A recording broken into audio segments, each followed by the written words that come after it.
Concentrate ചെയ്യേണ്ടാവുക. കാരണം Onam exam ഇത് അടുത്ത് വരികയാണ്. സെക്കൻഡ് ചാപ്റ്ററും അതുപോലെ ഫസ്റ്റ് ചാപ്റ്ററിലെയും ഇമ്പോർട്ടന്റ് പ്രോസസ് ഒക്കെ നല്ല ക്ലിയർ ആയിട്ട് പഠിച്ചാലേ ഫുൾ മാർക്ക് നമുക്ക് ബയോളജി നേടാൻ പറ്റുള്ളൂ. അതുകൊണ്ട് 4 മാർക്കിന് ഷുവറായിട്ട് ചോദിക്കാൻ ചാൻസ് ഉള്ള ഒരു ഡയഗ്രാം ബേസ്ഡ് ക്വസ്റ്റ്യൻ ആണ് നമ്മൾ ഇന്ന് കാണാൻ പോകുന്നത്. അതിൽ ഏറ്റവും ഇമ്പോർട്ടന്റ് ടോപ്പിക് എന്ന് പറയുന്നത്, അതായത് സെക്കൻഡ് ചാപ്റ്ററിൽ നമ്മൾ പഠിക്കുന്ന digestion and transport of nutrients, ദഹനവും പോഷക സംവഹനവും എന്ന് പറഞ്ഞ ഈ ഒരു പാഠഭാഗത്തിലെ ഏറ്റവും പ്രധാനപ്പെട്ട ഒരു ടോപ്പിക്കാണ് നമ്മൾ ഇന്ന് കാണാൻ പോകുന്നത്. അപ്പൊ എല്ലാ മക്കളും എന്ത് ചെയ്യണം, ഈ വീഡിയോ കംപ്ലീറ്റ് ആയിട്ട് കാണണം, നിങ്ങളുടെ ഫ്രണ്ട്സിലേക്കൊക്കെ ഷെയർ ചെയ്യണം. അപ്പൊ കൂടുതൽ റിവിഷൻ ക്ലാസ്സും അടിപൊളിയായിട്ട് ക്വസ്റ്റ്യൻ ആൻസർ ഒക്കെ ചെയ്ത് മൊഡ്യൂൾ എക്സാം ഒക്കെ എഴുതി പഠിക്കണമെങ്കിൽ നേരെ നമ്മുടെ നീഞ്ച ബാച്ചിലേക്ക് വരും. അവിടെ നമുക്ക് സൂപ്പർ ആയിട്ട് പഠിക്കാനും പറ്റും. Okay, yes. അങ്ങനെയാണെങ്കിൽ നമ്മൾ ഇന്ന് കാണാൻ പോകുന്നത് ഡൈജസ്റ്റീവ് സിസ്റ്റം, ദഹന വ്യവസ്ഥയാണ്. നമുക്കറിയാം, നമ്മൾ ഭക്ഷണം കഴിക്കുന്നുണ്ട്. ഈ ഭക്ഷണം കഴിക്കുന്നത് എങ്ങനെയാണ് ദഹിപ്പിച്ച് നമ്മുടെ ബോഡിയിലേക്ക് അബ്സോർബ് ചെയ്യുന്നത്, എങ്ങനെയാണ് ഈ ഒരു ദഹനം നടക്കുന്നത് എന്നാണ് നമ്മൾ ഈ ഒരു വീഡിയോയിൽ വേഗം തന്നെ നോക്കാൻ പോകുന്നത്. അപ്പൊ എല്ലാവരും എന്ത് ചെയ്യണം, ഓരോ ഭാഗങ്ങളും അടയാളപ്പെടുത്തി തന്നെ വേഗം പഠിക്കണം കേട്ടോ. ഇവിടെ നമ്മൾ കാണാൻ പോകുന്നത്, നമ്മൾ ഓൾറെഡി പഠിച്ചിരുന്നു മെക്കാനിക്കൽ ഡൈജഷൻ, കെമിക്കൽ ഡൈജഷൻ ഉണ്ട് എന്ന്, അല്ലെ? അതായത് യാന്ത്രിക ദഹനവും ഉണ്ട്, രാസിക ദഹനവും ഉണ്ട്. ഈ ഭാഗത്തിലെ രാസിക ദഹനം പ്രധാനമായിട്ടും നടക്കുന്നത് നമ്മൾ ഈ ഒരു ഭാഗത്ത് കാണാൻ പോകുന്നുണ്ട്. അതുമാത്രമല്ല, എങ്ങനെയാണ് നമ്മൾ കഴിക്കുന്ന ചോറ് അല്ലെങ്കിൽ ഫുഡിൽ നിന്നുള്ള സ്റ്റാർച്ച്, പ്രോട്ടീന്, ഫാറ്റ്, ലിപ്പിഡ് ഇതൊക്കെ ഡൈജഷൻ ചെയ്യുന്നത്, ദഹിപ്പിക്കുന്നത് എങ്ങനെയാണെന്നും അതിൽ തന്നെ ദഹന വ്യവസ്ഥയുടെ ഭാഗത്തിനോട് ചേർന്ന് വരുന്ന ഭാഗങ്ങൾ ഏതൊക്കെയാണെന്നും ഒക്കെ നമ്മൾ എന്ത് പഠിക്കുന്നുണ്ട്, ഈ ഒരു വീഡിയോയിൽ കാണാൻ പോവുകയാണ്. അപ്പൊ ഫസ്റ്റ് നമ്മൾ നോക്കാൻ പോകുന്നത് നമ്മുടെ ഡൈജസ്റ്റീവ് സിസ്റ്റം അല്ലെങ്കിൽ ദഹന വ്യവസ്ഥയാണ്. നമുക്കറിയാം, നമ്മൾ ഫുഡ് വായിലേക്ക് കഴിക്കുന്നു, അല്ലെ? വായിലേക്ക് വെക്കുന്നുണ്ട്. അതിനുശേഷം അതിങ്ങനെ യാത്ര ചെയ്യുകയാണ് എങ്ങോട്ടോ എന്ന പോലെ, അല്ലെ? എങ്ങോട്ടാണ് പോകുന്നത്? അതിനെ ഡൈജസ്റ്റ് ചെയ്ത് അതിലെ ന്യൂട്രിയൻസ്, പോഷകങ്ങൾ നമ്മുടെ രക്തത്തിലേക്കും കോശത്തിലേക്കും എത്തിക്കാൻ വേണ്ടിയിട്ടാണ്. സോ അതുകൊണ്ട് നമ്മൾ ആദ്യം മനസ്സിലാക്കേണ്ടത് ഈ ഒരു ഭാഗമാണ്. അതായത് നമ്മുടെ എലിമെന്ററി കനാൽ അല്ലെങ്കിൽ നമ്മൾ കഴിക്കുന്ന ഭക്ഷണത്തിന്റെ അന്നപദത്തെ പറ്റിയിട്ടാണ്. അപ്പൊ നമ്മൾ ഫുഡ് കഴിക്കുമ്പോൾ ഇതിലൂടെയൊക്കെയാണ് ഇത് പോകുന്നത്. അതാണ് നിങ്ങൾ ആദ്യം മനസ്സിലാക്കേണ്ടത്. അതിപ്പം മിസ് പറഞ്ഞുതരാം. ഈ ഒരൊറ്റ പിക്ചറിൽ നിന്ന് നിങ്ങൾ കണ്ടോ, ആദ്യം നമ്മൾ ഭക്ഷണം കഴിക്കുന്ന സമയത്ത് നമ്മൾ വായിലേക്കാണ് ഫുഡ് ആദ്യം വെക്കുന്നത്, അല്ലെ? ഫുഡ് ആദ്യം വെക്കുന്നത് വായിലേക്കാണ്. അപ്പം ആദ്യം ഇതിന്റെ ഭക്ഷണം എത്തുന്ന ഭാഗം എന്ന് പറയുന്നത്, ഫസ്റ്റ് വൺ എന്ന് പറയുന്നത് എന്താണ്? മൗത്ത് ആണ്. എന്താണ്? മൗത്ത്, വായയാണ്. നമ്മൾ ഭക്ഷണം കഴിക്കുമ്പോൾ നമ്മൾ ആദ്യം വായിലേക്കാണ് വെക്കുന്നത്. രണ്ടാമതായിട്ട് അത് ചെല്ലുന്ന എങ്ങോട്ടേക്കാണ്? നമ്മുടെ ഈസോഫാഗസ് അല്ലെങ്കിൽ അന്നനാളത്തിലേക്കാണ്. ഈസോഫാഗസ് അല്ലെങ്കിൽ അന്നനാളം നമ്മുടെ വായിൽ നിന്ന് തൊണ്ടയിലൂടെ പിന്നെ നേരെ എങ്ങോട്ട് പോകുന്നു? തൊണ്ട കഴിഞ്ഞാൽ പിന്നെ ആമാശയം, സ്റ്റൊമക്കിലേക്ക് കൊണ്ടുപോകുന്നതാണ് അന്നനാളം അല്ലെങ്കിൽ ഈസോഫാഗസ്. അവിടെ നിന്ന് നേരെ ഈ ഫുഡ് പോകുന്നത് നമ്മുടെ സ്റ്റൊമക്, ആമാശയത്തിലേക്കാണ്. സ്റ്റൊമക്ക്, ആമാശയത്തിൽ ഭക്ഷണം എത്തിക്കഴിഞ്ഞാൽ പിന്നെ അത് നേരെ പോകുന്നത് എങ്ങോട്ടാ? നമ്മുടെ സ്മോൾ ഇൻറ്റസ്റ്റൈൻ അല്ലെങ്കിൽ ചെറുകുടലിലേക്കാണ്. ചെറുകുടലിലെത്തി അത് കഴിഞ്ഞ് പിന്നെ നേരെ അത് പോകുന്നത് എങ്ങോട്ടാണ്? നമ്മുടെ ലാർജ് ഇൻറ്റസ്റ്റൈൻ, വൻകുടലിലേക്കാണ്. അത് കഴിഞ്ഞാൽ പിന്നെ ഏനസ് ഉണ്ട്. ഈ ഏനസ് വഴി നമ്മുടെ മലാശയം വഴി എന്ത് ചെയ്യുന്നു? പിന്നെ അത് താഴോട്ട് പോകുന്നു. അതായത് മലദ്വാരം വഴി എന്ത് ചെയ്യുന്നു? പുറത്തേക്ക് പോകുന്നു വേസ്റ്റുകൾ. ഓർഡറിൽ നിങ്ങൾ പഠിക്കേണ്ടത് നമ്മുടെ മൗത്ത്, വായ, പിന്നെ അത് പോകുന്നത് ഈസോഫാഗസ്, പിന്നെ സ്റ്റൊമക്, ആമാശയം, അത് കഴിഞ്ഞാൽ സ്മോൾ ഇൻറ്റസ്റ്റൈൻ, ചെറുകുടൽ, ലാർജ് ഇൻറ്റസ്റ്റൈൻ, വെൻകുടൽ. ഈ ഭാഗത്തിലൂടെയാണ് എന്ത് ചെയ്യുന്നത്? മിസ് ഈ യെല്ലോ കളറിൽ എഴുതിയ ഭാഗത്തിലൂടെയാണ് ഭക്ഷണം സഞ്ചരിക്കുന്നത്, അല്ലെങ്കിൽ നമ്മൾ കഴിക്കുന്ന ഫുഡ് പോകുന്നത്. ഇനി ഇപ്പുറത്തെ ലെഫ്റ്റ് സൈഡ് നിങ്ങൾക്ക് കാണാം വൈറ്റ് കളറിൽ മിസ് എഴുതിയിട്ടുള്ളത്. അത് ഈ ഒരു ദഹനത്തിനും ഫുഡിനെ ഡൈജഷനും ഹെൽപ്പ് ചെയ്യുന്ന 2 പ്രധാന ആൾക്കാരാണ്. ഇതിൽ ഡൈജഷന് മെയിൻ റോൾ ഉണ്ട്, പക്ഷെ ഭക്ഷണം ഇതിലൂടെ ഒന്നും പോകുന്നില്ല. ഓക്കെ, അപ്പൊ നമുക്ക് നോക്കാം. ആദ്യത്തെ സ്റ്റെപ്പ് എന്ന് പറഞ്ഞാൽ വായിലാണ്, അല്ലെ? വായിലേക്ക് നമ്മൾ ഭക്ഷണം വെക്കുമ്പോൾ അവിടെ ആരൊക്കെയുണ്ട്? നമ്മുടെ ടീത്ത്, പല്ലുണ്ട്, ചവച്ചരച്ച് അതിനെ ചെറിയ ചെറിയ പീസസ് ആക്കാൻ വേണ്ടി. പിന്നെ നമുക്ക് നാവുണ്ട്, ടങ് ഉണ്ട്. നമ്മുടെ നാക്ക് എന്ത് ചെയ്യുന്നു? ആ ഭക്ഷണത്തെ അങ്ങോട്ടും ഇങ്ങോട്ടും വെച്ച് ചവച്ചരയ്ക്കാൻ നമ്മളെ സഹായിക്കുന്നു. അത് മാത്രമല്ല, നല്ലോണം അതൊരു ഒരു ഉരുണ്ട പരുവത്തിൽ, നമ്മൾ ഭക്ഷണം കഴിച്ച ഒരു ഉരുണ്ട പരുവാവും. ആ ഉരുള പരുവത്തിലേക്ക് ആക്കാനും ആര് സഹായിക്കുന്നു? നാക്ക് സഹായിക്കുന്നുണ്ട്. പിന്നെ നമുക്ക് എന്തുണ്ട്? നമ്മുടെ സലൈവ, നമ്മുടെ ഉമിനീരുണ്ട്. ആ ഉമിനീരിൽ എന്തുണ്ട്? സലൈവറി ഗ്ലാൻഡ് അല്ലെങ്കിൽ ഉമിനീർ ഗ്രന്ഥികളുണ്ട്. ഈ ഉമിനീർ ഗ്രന്ഥിയിൽ എന്തുണ്ട്? ഒരു എൻസൈം ഉണ്ട്. അതാണ് നിങ്ങൾ ഇവിടെ ആദ്യം പഠിക്കുന്ന എൻസൈം. ആദ്യത്തെ എൻസൈം ഏതാണ്? ഒന്നാമത്തെ എൻസൈം സലൈവറി അമിലേസ് ആണ്. ഈ സലൈവറി അമിലേസ് ഉൽപ്പാദിപ്പിക്കുന്നത് നമ്മുടെ സലൈവറി ഗ്ലാൻഡിൽ നിന്ന്, നമ്മുടെ ഉമിനീരിലുള്ള ഗ്രന്ഥികളിൽ നിന്നാണ്. ഈ സലൈവറി അമിലേസ് ആണ് ഫസ്റ്റ് ഡൈജഷൻ, ആദ്യം ദഹനം നടത്തുന്നത്. എങ്ങനെയാണ്? ഗ്ലൂക്കോസ്, നമ്മൾ കഴിക്കുന്ന ചോറിൽ എന്തുണ്ട്? ഗ്ലൂക്കോസുകളുണ്ട്. ആ ഗ്ലൂക്കോസിനെ ഒരു മാൽട്ടോസ് ആക്കി മാറ്റുന്നു, അതിന്റെ ചെറിയ രൂപമാക്കി മാറ്റുന്നു. അങ്ങനെ ഗ്ലൂക്കോസിനെ ചെറിയ രൂപമായ സിമ്പിൾ കമ്പോണന്റ് ആയിട്ടുള്ള മാൽട്ടോസ് ആക്കി മാറ്റുന്നത് ആരാണ്? സലൈവറി അമിലേസ് ആണ്. ഇതാണ് നമ്മൾ പറഞ്ഞിട്ടുള്ള നേരത്തെ കെമിക്കൽ ഡൈജഷൻ അല്ലെങ്കിൽ രാസക ദഹനത്തിലെ ആദ്യ ഘട്ടം. ഇനി വായിൽ നമ്മൾ പറഞ്ഞു ഡൈജഷൻ നടക്കുന്നുണ്ട് അല്ലേ? Digestion of starch begins with the help of salivary amylase of saliva which is produced in salivary gland. അപ്പം നമ്മുടെ ഉമിനീർ ഗ്രന്ഥികൾ ഉൽപ്പാദിപ്പിക്കുന്നതാണ് ഈ ഒരു സലൈവറി അമിലേസ് എന്ന ഈ ഒരു എൻസൈം. ആ എൻസൈം നമ്മൾ ഒന്നാം പാഠത്തിൽ പഠിച്ചു. എൻസൈമിന്റെ ഫംഗ്ഷൻ എന്താണ്? സ്പീഡപ്പ് ചെയ്യുക റിയാക്ഷൻ. അപ്പൊ ഗ്ലൂക്കോസിനെ ചെറിയ എന്താണ് കമ്പോണൻസ് ആക്കി മാറ്റി അതിനെ മാൽട്ടോസ് ആക്കി മാറ്റുന്ന നമ്മുടെ ഈ ഒരു വായിൽ ഉമിനീർ ഗ്രന്ഥികൾ ഉൽപ്പാദിപ്പിക്കുന്ന ഉമിനീർ ആണ് അല്ലെങ്കിൽ സലൈവറി അമിലേസ് എന്ന എൻസൈമാണ്. അത് കഴിഞ്ഞാൽ പിന്നെ നേരെ ഭക്ഷണം എങ്ങോട്ടാ പോകുന്നത്? നമ്മുടെ ഈസോഫാഗസിലേക്കാണ്. ഈ ഈസോഫാഗസ് ഇത്രയും ഭാഗമാണ് ഈസോഫാഗസ്. അതിൽ ഇത് കണ്ടോ, ഇങ്ങനെ ഒരു പെരിസ്റ്റാൾസിസ് മൂവ്മെന്റ് നടക്കുന്നുണ്ട്. എന്താ മക്കളെ? പെരിസ്റ്റാൾസിസ്. ഈ പെരിസ്റ്റാൾസിസ് എന്ന് പറഞ്ഞാൽ ഇത്രയേ ഉള്ളൂ. നമ്മുടെ ഈസോഫാഗസ് പെരുമ്പാമ്പ് വലിയ ആ മുട്ടനാടിനെ വിഴുങ്ങുന്ന നിങ്ങൾ ആലോചിച്ചാൽ മതി. അതുപോലെ ഈ ഒരു കുഴലിലൂടെ ഭക്ഷണം ഇങ്ങനെ ഇങ്ങനെ ഇങ്ങനെ ഇങ്ങനെ ഇങ്ങനെ എന്ത് ചെയ്യുന്നു? ഞെരുങ്ങി അമർന്ന് പോകുന്നു. ആ ഒരു മസ്കുലാർ മൂവ്മെന്റ്, പേശികളുടെ അങ്ങനെ ഒരു ചലനത്തെയാണ് നമ്മൾ പെരിസ്റ്റാൾസിസ് എന്ന് പറയുന്നത്. നമ്മൾ മെക്കാനിക്കൽ ഡൈജഷനിൽ പറഞ്ഞു ഇതൊരു മെക്കാനിക്കൽ യാന്ത്രിക ദഹനത്തിന് തുല്യമാണ്. അപ്പം ഇതേപോലെ തന്നെ സ്റ്റൊമക്കിലും നടക്കുന്നുണ്ട്. അപ്പം ഈസോഫാഗസിലൂടെ ഭക്ഷണം പോകണമെങ്കിൽ ഈ ഒരു മൂവ്മെന്റ് നടന്നേ പറ്റുള്ളൂ. അതാണ് എന്ത്? പെരിസ്റ്റാൾസിസ് എന്ന് പറയുന്നത്. So peristalsis move the food into stomach. അന്നനാളത്തിൽ നിന്ന് ഈ ഒരു പെരിസ്റ്റാൾട്ടിക് മൂവ്മെന്റ് വഴി എന്ത് ചെയ്യുന്നു? നേരെ ഭക്ഷണം ആമാശയം നമ്മുടെ സ്റ്റൊമക്കിലേക്ക് എത്തുന്നു. സ്റ്റൊമക്കിൽ നിങ്ങൾക്ക് കാണാം ഇവിടെ പെപ്സിൻ എന്ന് പറഞ്ഞ ഒരു എൻസൈം ഉണ്ട്. അടുത്ത രണ്ടാമത്തെ എൻസൈം ആണ് നമ്മുടെ പെപ്സിൻ എന്ന് പറഞ്ഞ എൻസൈം. അത് കൂടാതെ നിങ്ങൾക്ക് ഇവിടെ ആരെ കാണാം? ഇതിന്റെ ഉള്ളില് HCl ഹൈഡ്രോക്ലോറിക് ആസിഡ് കാണാം.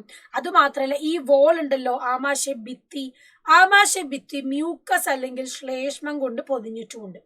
അപ്പൊ ഇത്രയും ഭാഗമാണ് നമുക്ക് സ്റ്റൊമക്ക് അല്ലെങ്കിൽ ആമാശയത്തിൽ കാണുന്നത്. Hydrochloric acid of gastric juice produced by gastric gland destroy germ. ആമാശയ ഗ്രന്ഥികൾ എന്ത് ചെയ്യുന്നു? അവര് ഈ ഒരു ആമാശയ രസത്തെ ഹൈഡ്രോക്ലോറിക് ആസിഡ് ഉൽപ്പാദിപ്പിക്കുന്നുണ്ട്. അപ്പൊ നമ്മൾ ഭക്ഷണം കഴിക്കുന്നത് വഴി എന്തെങ്കിലും ജേംസോ അണുക്കളോ ഒക്കെ ഉണ്ടാവുന്നുണ്ടെങ്കിൽ അതിനെ നശിപ്പിച്ച് കളയാൻ വേണ്ടിയിട്ടാണ് ആരുള്ളത്? നമ്മുടെ ഈ ഒരു ആമാശയ ഗ്രന്ഥിയിൽ ആമാശയത്തിനുള്ളിൽ ഹൈഡ്രോക്ലോറിക് ആസിഡ് ഉള്ളത്. അതുമാത്രമല്ല അത് എന്ത് ചെയ്യുന്നു? ഇറ്റ് റെഗുലേറ്റ് pH റെഗുലേറ്റ് ചെയ്യുന്നു അല്ലെ? pH ക്രമീകരിക്കാനും ആര് സഹായിക്കുന്നു? നമ്മുടെ ഹൈഡ്രോക്ലോറിക് ആസിഡ് സഹായിക്കുന്നുണ്ട്. ഇനി അത് മാത്രമല്ല ഇറ്റ് ഡൈജസ്റ്റ്. ഇവിടെ നിങ്ങൾ പെപ്സിൻ എന്ന് പറഞ്ഞ ഒരു എൻസൈം കണ്ടു. ആ പെപ്സിൻ എന്ന് പറഞ്ഞ എൻസൈം എന്ത് ചെയ്യുന്നു? പ്രോട്ടീനെ ഡൈജസ്റ്റ് ചെയ്യുന്നു. അതായത് നമ്മൾ നേരത്തെ കണ്ടത് ഗ്ലൂക്കോസിനെ ഡൈജസ്റ്റ് ചെയ്യുന്നതാണ് ഉമിനീർ ഗ്രന്ഥിയിലെ സലൈവറി അമിലേസ്. നമ്മുടെ ആമാശയം നമ്മുടെ സ്റ്റൊമക്കിലുള്ള ഈ ഒരു എന്താണ് പെപ്സിൻ എന്ന് പറഞ്ഞ എൻസൈം എന്താ ചെയ്യുന്നത്? നമ്മുടെ ഭക്ഷണത്തിലുള്ള പ്രോട്ടീനുകൾ ഉണ്ട്. നമ്മൾ ഇറച്ചിയൊക്കെ കഴിക്കുമ്പോൾ പ്രോട്ടീനാണ്. ആ പ്രോട്ടീന് ഭയങ്കര മോളിക്യുലർ ചെറിയ പെപ്റ്റൈഡ് ബോണ്ടുകളാക്കി അല്ലെങ്കിൽ അതിനെ എന്ത് ചെയ്യുന്നു? വിഘടിപ്പിക്കുന്നു. അതിനെ എന്ത് ചെയ്യുന്നു? ബ്രേക്ക് ചെയ്യുന്നു. അങ്ങനെ പ്രോട്ടീനെ ബ്രേക്ക് ചെയ്യുന്ന അല്ലെങ്കിൽ പാർഷ്യലി ഡൈജസ്റ്റ് ചെയ്യുന്നു. ഒരു എന്താണ് പകുതി ഡൈജഷൻ മാത്രം, ദഹനം മാത്രം ഇവർ ചെയ്യുന്നത്. അതാണ് ചെയ്യുന്നത് ആരാണ്? പെപ്സിൻ എന്ന് പറഞ്ഞ എൻസൈമാണ്. അപ്പൊ രണ്ടാമത്തെ എൻസൈം ഓർത്തു വെക്കുക, പെപ്സിൻ എന്ന് പറയുന്ന എൻസൈമാണ്. അതെന്ത് ചെയ്യുന്നു? പ്രോട്ടീനെ പെപ്റ്റൈഡുകളാക്കി മാറ്റുന്നുണ്ട്, പാർഷ്യൽ ഡൈജഷൻ. അത് കഴിഞ്ഞിട്ടോ lipases helps in digestion lipids. അതുപോലെ തന്നെ ലിപ്പേസ് എന്ന് പറഞ്ഞ എൻസൈം ഉണ്ട്. അതാണ് മൂന്നാമത്തെ എൻസൈം. പെപ്സിൻ മാത്രമല്ല മൂന്നാമത്തെ എൻസൈം എന്താണ്? ലിപ്പേസ് എന്തിന്റെ ഡൈജഷൻ ആണ്? ലിപ്പിഡുകളുടെ ഡൈജഷൻ. ലിപ്പിഡ് ഡൈജസ്റ്റ് ചെയ്യുന്നു. പെപ്സിൻ എന്താ ഡൈജസ്റ്റ് ചെയ്യുന്നത്?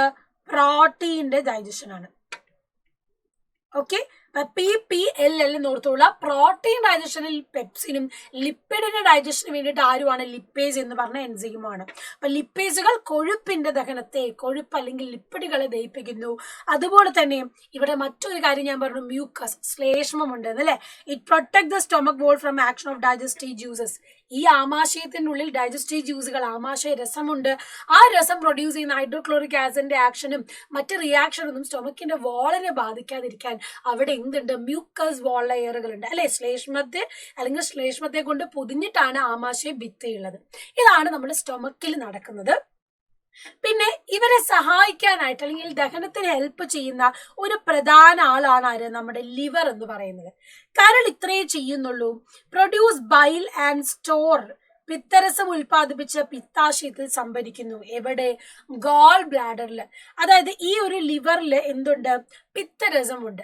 ആ ബൈൽ ജ്യൂസിനെ എന്ത് ചെയ്യുന്നു, നമ്മുടെ ഈ ഗോൾ ബ്ലാഡറിൽ സ്റ്റോർ ചെയ്ത് വെക്കുന്നു.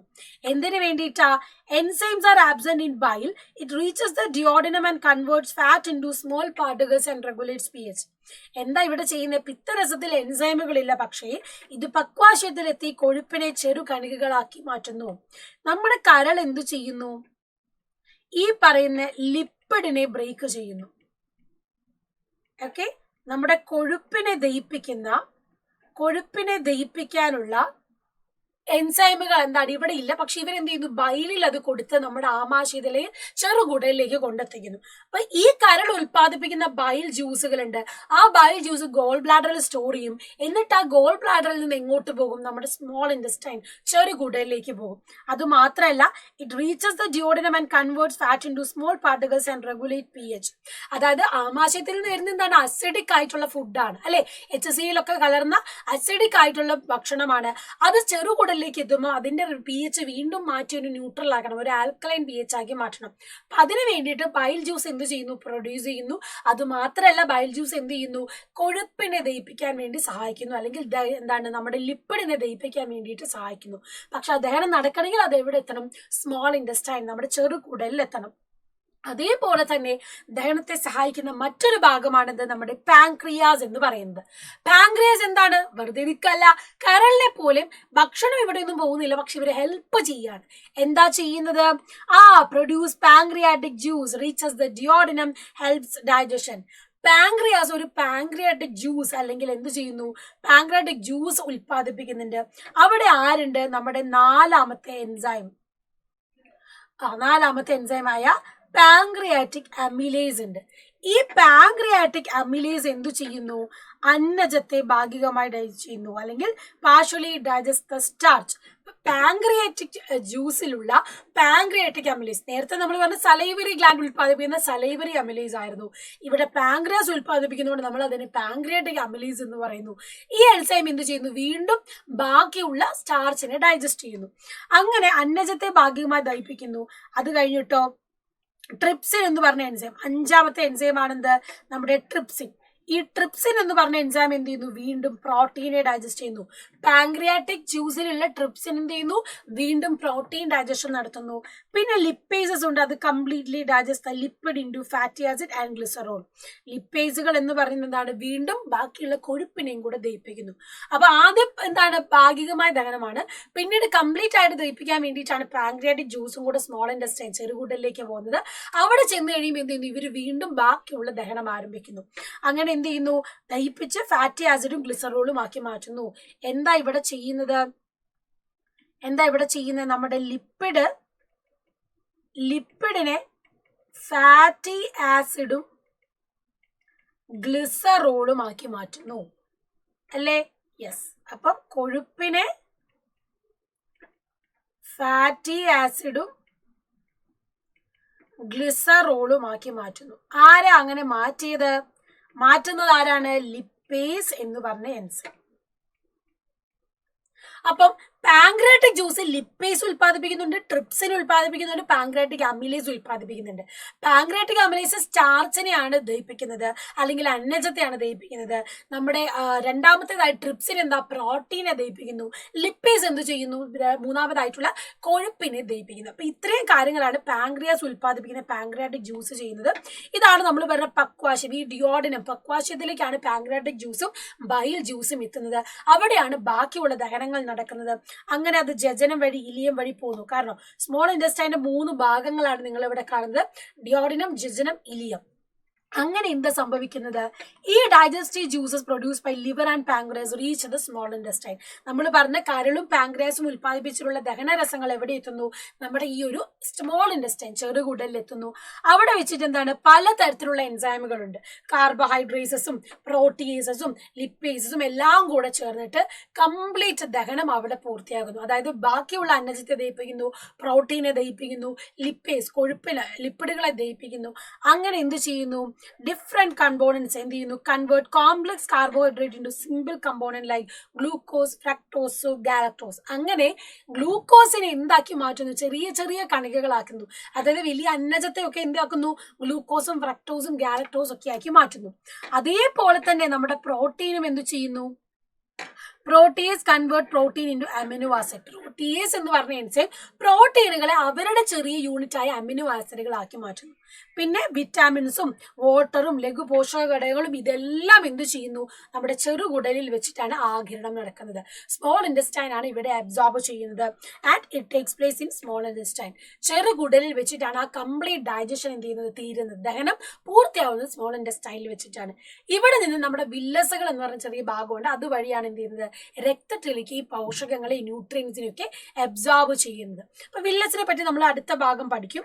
അത് കഴിഞ്ഞിട്ടോ ന്യൂട്രിയൻസ് എല്ലാം രക്തത്തിലേക്ക് പോയി ബാക്കി വേസ്റ്റ് ഉണ്ട് അല്ലെ, ഡൈജസ്റ്റഡ് ആവാത്ത വേസ്റ്റുകൾ, നമുക്ക് വേണ്ടാത്ത വേസ്റ്റുകൾ, അതെന്ത് ചെയ്യുന്നു, ലാർജ് ഇൻറ്റസ്റ്റൈൻ നമ്മുടെ വെൺകുടൽ എന്ത് ചെയ്യുന്നു, നമ്മുടെ വൻകുടൽ എന്ത് ചെയ്യുന്നു, സ്വീകരിക്കുന്നു. അവിടെ വെച്ച് ജലം absorb water leading to solidification.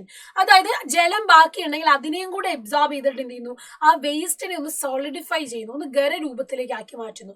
എന്നിട്ടോ മ്യൂക്കസ് ഒക്കെ ചേർക്കുന്നു. കാരണം എളുപ്പത്തിൽ നമുക്ക് എന്തെങ്കിലും മേനസ് വഴി നമ്മുടെ മലദ്വാരം വഴി പുറത്തോട്ട് കളയണം. അതിനുവേണ്ടി മ്യൂക്കസ് ശ്ലേഷ്മം ഒക്കെ ചേർത്തിട്ട് വൻകുടൽ വഴിയാണ് ഇത് പുറത്തോട്ട് പോകുന്നത്. അപ്പം ഇതാണ് അൺഡൈജസ്റ്റഡ് വേസ്റ്റ് എങ്കിൽ അത് അപ്പൻഡിക്സ്, സീക്കം, പിന്നെ റെക്ടം വഴി താഴോട്ട് പോകുന്നു. മലാശയം വഴി, മലാശയത്തിൽ അത് സ്റ്റോർ ചെയ്യുന്നു.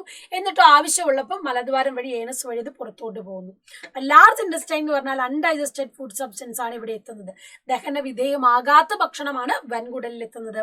അത് കഴിഞ്ഞിട്ടോ absorption of remaining water and salt, ബാക്കിയുള്ള ജലം ലവണങ്ങളൊക്കെ ആഗിരണം ചെയ്യുന്നത് വൻകുടലിൽ വെച്ചിട്ടാണ്. പിന്നെയോ ഇവിടെ പ്രധാനപ്പെട്ട ഒരാളുണ്ട്, അതായത് നിങ്ങൾക്ക് ഇവിടെ കാണാൻ പറ്റും വിറ്റാമിൻ കെ കാണുന്നുണ്ടോ. നമ്മുടെ വിറ്റാമിൻ കെ എന്ന് പറയുന്നതും ബി കോംപ്ലക്സും ഇവിടെ വെച്ചിട്ട് ചില ബാക്ടീരിയകളുണ്ട്, വിറ്റാമിൻ കെ ബി കോംപ്ലക്സുകൾ. ഈ വിറ്റാമിൻ കെ ബി കോംപ്ലക്സുകൾ എന്ത് ചെയ്യുന്നു, ഉൽപ്പാദിപ്പിക്കുന്നു. അങ്ങനെ ഡൈജസ്റ്റീവ് വേസ്റ്റിനെ നേരെ റെക്ടം ആൻഡ് എക്സ്പെൽസ് ത്രൂ ഏനസ്, മലാശയത്തിലേക്ക് എത്തിച്ച് മലദ്വാരത്തിലൂടെ പുറത്തോട്ട് കളയുന്നു. ഇത്രയും കാര്യങ്ങൾ ചെയ്യുന്നത് നമ്മുടെ ലാർജ് ഇൻറ്റസ്റ്റൈൻ വൻകുടലാണ്. അപ്പൊ ഭക്ഷണം പോകുന്ന റൂട്ട് ക്ലിയർ ആയല്ലോ. അതിന് ഹെൽപ്പ് ചെയ്യുന്ന എൻസൈമുകൾ നിങ്ങൾ പഠിക്കണം. ഇതാണ് ഈ എൻസൈമുകളാണ് നമ്മൾ പറഞ്ഞ കെമിക്കൽ ഡൈജഷൻ അല്ലെങ്കിൽ രാസിക ദഹനം എന്ന് പറഞ്ഞത്. ഇത്രയും കാര്യങ്ങൾ ക്ലിയർ ആയിട്ടുണ്ടല്ലോ. അപ്പൊ നമ്മൾ ആദ്യം പറഞ്ഞ കെമിക്കൽ ഡൈജഷൻ, രാസിക ദഹനം എവിടെയൊക്കെ വെച്ച് നടക്കുന്നു, നമ്മുടെ മൗത്തില്, അതുപോലെ സ്റ്റൊമക്കില്, സ്മോൾ ഇൻറ്റസ്റ്റൈൻ അല്ലെ, നമ്മുടെ വായിൽ വെച്ച്, ആമാശയത്തിൽ വെച്ചിട്ട്, അതുപോലെ തന്നെ ഇവിടെ വെച്ച് നടക്കുന്നു, നമ്മുടെ ചെറുകുടലിൽ വെച്ച് നടക്കുന്നു. പിന്നെ ഇതേപോലെ തന്നെ നമ്മൾ പറഞ്ഞ മറ്റൊരു കാര്യമുണ്ട്, digestion of starch, protein, lipid. Starch എവിടെ വെച്ചാൽ നടക്കുന്നത്, നമ്മുടെ ഈ ഒരു സ്മോൾ ഇൻറ്റസ്റ്റൈനിൽ വെച്ച് നടക്കുന്നുണ്ട്. അതുപോലെ നമ്മൾ പറഞ്ഞ ഈ ഒരു പാങ്ക്രിയാറ്റിക് ജ്യൂസ് ഉൽപ്പാദിപ്പിക്കുന്ന വഴി നടക്കുന്നുണ്ട്. അതുപോലെ തന്നെ ലിവറും പാങ്ക്രിയാസും എന്ത് ചെയ്യുന്നു, ലിവർ ബൈൽ ജ്യൂസ് പിത്തരസം ഉൽപ്പാദിപ്പിക്കുന്നു. പാങ്ക്രിയാസ് എന്ത് ചെയ്യുന്നു, നമ്മൾ പറഞ്ഞ പാങ്ക്രിയാറ്റിക് ജ്യൂസ് പാങ്ക്രിയാസ് പ്രൊഡ്യൂസ് ചെയ്യുന്നതാണ്. അതുവഴിയാണ് ദഹനത്തിന് വേണ്ട എൻസൈമുകളെ കൊടുക്കുന്നത്. ഇനി ന്യൂട്രിയൻസ് ആൻഡ് സിമ്പിൾ അബ്സോർബ്ഷൻസ് അബ്സോർബ് ചെയ്യുന്നത് എവിടെ വെച്ചിട്ടാണ്, നമ്മുടെ ചെറുകുടലിൽ വെച്ചിട്ടാണ് എല്ലാ അബ്സോർപ്ഷൻ, എല്ലാ പോഷകങ്ങളെയും ആഗിരണം ചെയ്ത് രക്തത്തിലേക്ക് കൊടുക്കുന്നത്. അപ്പൊ ഇത്രയും കാര്യങ്ങൾ പഠിക്കുക. പിന്നെ നിങ്ങൾക്ക് കമന്റ് ബോക്സിൽ കമന്റ് ചെയ്യാനുള്ള ഒരു ഇമ്പോർട്ടന്റ് ക്വസ്റ്റ്യൻ കൂടെ മിസ് തരാം. നമ്മൾ ഇത്രയും നേരവും പറഞ്ഞത് എന്താണ്, ഡൈജഷൻ, ദഹനത്തെ പറ്റിയിട്ടാണ് അല്ലെ. അപ്പൊ ഈ ദഹനത്തില് നമ്മുടെ ദഹനം തുടങ്ങുന്നത് എവിടെ, അവസാനിക്കുന്നത് എവിടെ? Digestion starts from dash and completes in from dash. അപ്പം ഈ പറഞ്ഞ മൗത്ത് ടു ഏനസ് വരെ നമ്മൾ പറഞ്ഞതിൽ ദഹനം ആരംഭിക്കുന്നത് എവിടെയാണെന്നും കംപ്ലീറ്റ് ചെയ്യുന്നത് എവിടെയാണെന്നും നിങ്ങൾ കമന്റ് ബോക്സിൽ കമന്റ് ചെയ്യുക. അപ്പൊ കൂടുതൽ കാര്യങ്ങളൊക്കെ ഇമ്പോർട്ടന്റ് ആയിട്ടും ഓണപരീക്ഷയ്ക്ക് ഫുൾ മാർക്ക് ഉറപ്പിക്കാനും എന്ത് ചെയ്യും, അടിപൊളി വീഡിയോ ആയിട്ട് മിസ് വീണ്ടും വരും. അത് മാത്രമല്ല നമുക്കിനി വരാൻ പോകുന്ന ശനിയാഴ്ച എന്താണ് നമ്മുടെ കംപ്ലീറ്റ് ലൈവ് വരുന്നുണ്ട്. അപ്പോൾ ഈ ഒരു ചാപ്റ്ററിന്റെ കംപ്ലീറ്റ് ആയിട്ടുള്ള ഒരു റിവിഷൻ ലൈവാണ് വരുന്നത്. അപ്പൊ എല്ലാവരും എന്ത് ചെയ്യണം, 24-ാം തീയതി ലൈവിലേക്കും വരണം. അപ്പൊ നിങ്ങളൊക്കെ കാത്ത് മിസ് അവിടെ ഇരിക്കും. See you soon and bye bye.